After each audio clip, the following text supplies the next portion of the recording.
in the first 3 rounds. Well, the Steelers are on the clock, and the former Steeler quarterback Mark Malone has more on that. Mark?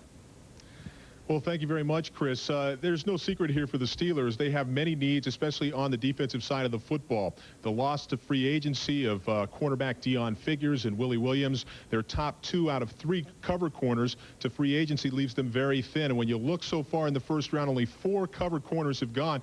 In fact, take a look at this right here. Rod Woodson, an unrestricted free agent. Carnell Lake and Perry, they're solid at safety. J.B. Brown was the offseason acquisition, an older player. The Steelers admit to me that, in fact, this guy is probably their number 2/3 cover corner. So they're probably looking at corners. And as I was saying, if you look at the board, there's a lot of guys left and some big guys out there, too. Guys like Kim Herring, Chad Scott, Sam Madison.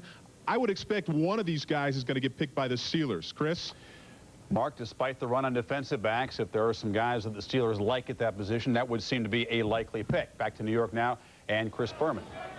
All right, Chris, thank you. The pick is in for the Steelers, and let's go up to the podium of the commission. That's it.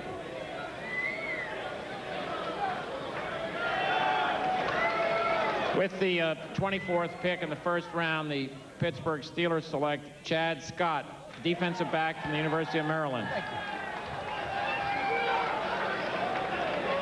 Philadelphia is now on the clock. Mel, he's from your own backyard. He is. He went to Towson State the first 2 years, played some free safety, transferred over to Maryland, spent 2 years for the Terrapins, did a great job. He's 6'1", he's 203 pounds. Tough kid, gives you a lot of versatility. You watch him here against Harvey Middleton. Guy comes off of Middleton, makes the play, very instinctive football player. You know, people say he doesn't have the recovery speed to play corner, but he's so tough and he has such a feel for the position that you don't necessarily need that great recovery speed and that computer 40 time to get the job done. He has great hands for the interception, is a big play man, will support the run, will hit you, and has good ball skills. And I think Chad Scott, for being 6'1", 203, with a lot of big receivers in the National Football League, he'll match up very well and help to lessen that loss of all those free agents that the Steelers had. I think the one other thing that when you talk to the Pittsburgh Steelers, when you look at the prototypical backs that they have, they look for a Rod Woodson. Well, this young man looks like a smaller version, or a younger version, I should say, of the Rod Woodson. Rod hopefully will still be there, but look at who they've lost. Chad Brown, the linebacker they lose to Seattle, as well as Willie Williams. Deon Figures, Ernie Mills, Ray Seals, and Brenton Buckner. 3 of those guys are corners. There was absolutely no question in my mind that this was the area, and I think everybody looked at that. As much of a telegraph Kansas City wanted Gonzalez, there was no question that Pittsburgh wanted a defensive back. They consider themselves very, very fortunate to have a shot at Chad Scott. It was the man they wanted. It was the guy off the board they thought they could get, and it turned out and fell right in his lap. Well, now 5 defensive backs, 5 defensive linemen. That's the most thus far, as we've had 24 picks. Philadelphia, San Francisco, Carolina. The heavy metal of the playoffs last year coming right up. The Philadelphia Eagles, in that trade, they moved down with Dallas. They own the selection.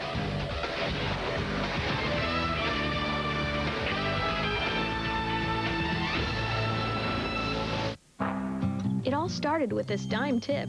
Suddenly, I was the boss. So I gave myself the day off and went shopping. It was so great. Everything I tried on fit like it was cut just for me.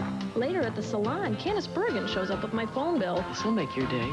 Every call was just a dime a minute when I'm home, evenings and weekends. On the way out, I passed the dime on. Who wouldn't want a great rate like that? Call now for 200 minutes free.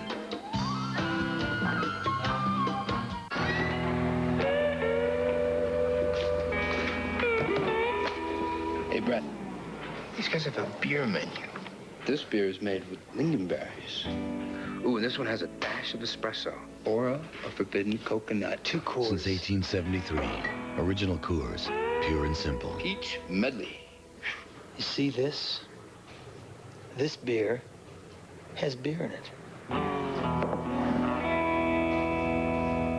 Ramada is a nice place. Holiday Inn is a nice place. But when you stay 4 nights at Ramada, you can order one of over 100 Republic Picture videos absolutely free. Here, you'll get 4 nights older. So you can go home with a great personality or no personality.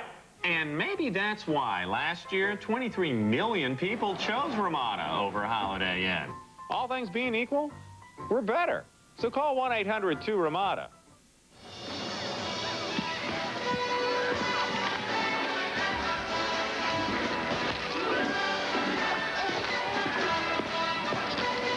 If you want the theater experience, without that theater experience, get a home theater system at Circuit City and enjoy it in the privacy of your own home. Circuit City, you can't get a lower price. We guarantee it. We are back with the Philadelphia Eagles on the clock here at the draft, and as we race through the 7 rounds today and tomorrow, racing across America featuring the Lone Star Derby from Thoroughbred Racing's newest facility, Lone Star Park in Grand Prairie, Texas. That's on tomorrow at 6 Eastern Time, and bonus coverage of the Lexington Stakes from Keeneland as we are down the backstretch towards the Kentucky Derby. Down the stretch we come. That's tomorrow at 6 Eastern Time. Well, Chad Scott now, defensive back, the 5th cornerback taken in the first round. That's the most that we've ever had in the first round in the 31 years of the common draft, starting in 1967. Mark Malone, Chad Scott, big, physical defensive back, really fits Pittsburgh, doesn't he? Well, he certainly does, Boomer. I mean, here's a guy that doesn't have that great closing speed, but in that 3-4 zone blitz type style of defense, he can play off and close and separate people from the ball, and that's what they were looking for. The Steelers thought there were about a half dozen first-round corners. They get the 5th one in the first round, so they're looking real well. In terms of Rod Woodson, let me bring you up to date on that, Boomer. He has been talking to the Steelers, wants a lot more money than the Steelers are willing to offer. They have an offer on the table to him. They worked out on Thursday. The former Chicago Bear, Donnell Wolford, have an offer on the table to him, as well as an offer to the former Lion cornerback, Ryan McNeil. Now, according to the people I've talked to in Pittsburgh, they're talking to all 3 of those guys and their agents. The first guy to accept, the other 2 guys are going to be looking for work. Woodson turned down a deal that was reportedly worth about $20 million over 5 years last August, so he might be playing a very dangerous game. Chris, back to you in New York.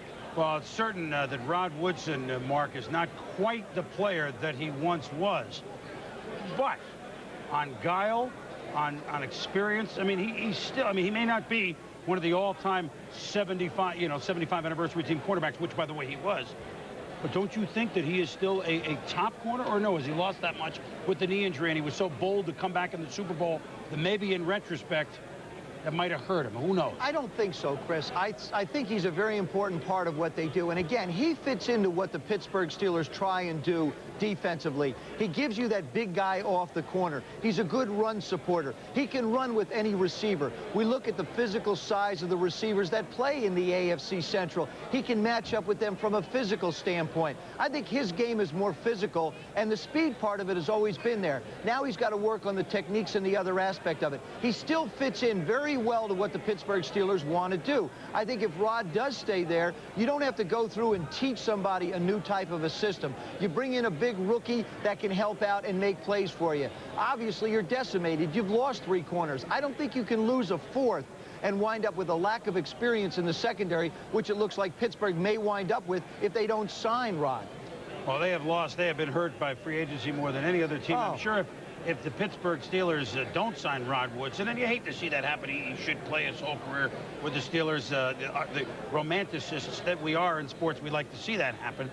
Several other teams would swoop in, like a San Francisco, like several. You'd have to take a look, although not at the price that Rod wants. See, that's the problem. I think what you're seeing from a lot of the free agents out here, guys that are out there now trying to sell their wares, is they want almost too much money. I think sometimes Rod Woodson has to look at down the road. Hey, Rod, the way I'd do it, I'd put in a lot of incentives. I mean, that's the only way you're going to make up the dollars, because right now, you don't want to be a free agent left out there as other people start to sign, because there are other free agents that are available. Rod Woodson belongs to the Steelers. He should be a Steeler because he also fits the Steelers scheme very well. That's the other thing. How are you going to play someplace else? How does somebody else fit a Rod Woodson in when you're not sure how well he can run anymore, when you're not sure about a health factor? Those are all things that I think can work in Pittsburgh, but they got to be question marks in a lot of other places. That's true. That's true. Well, Philadelphia Eagles are on the clock now. They've got about 7 minutes to go. Speaking of cornerbacks, way on top, the first corner and tied for the highest that a cornerback was ever selected in this 31 years of the common draft. In the 3rd overall pick, Sean Springs, Ohio State, was drafted by the Seattle Seahawks. Our Kirk Herbstreit spoke with him a short while ago. Thanks. And one of the things, Sean, looking at this team, how do you think you fit in with the Seattle Seahawks? I think I fit in pretty well. You know, I think this team is made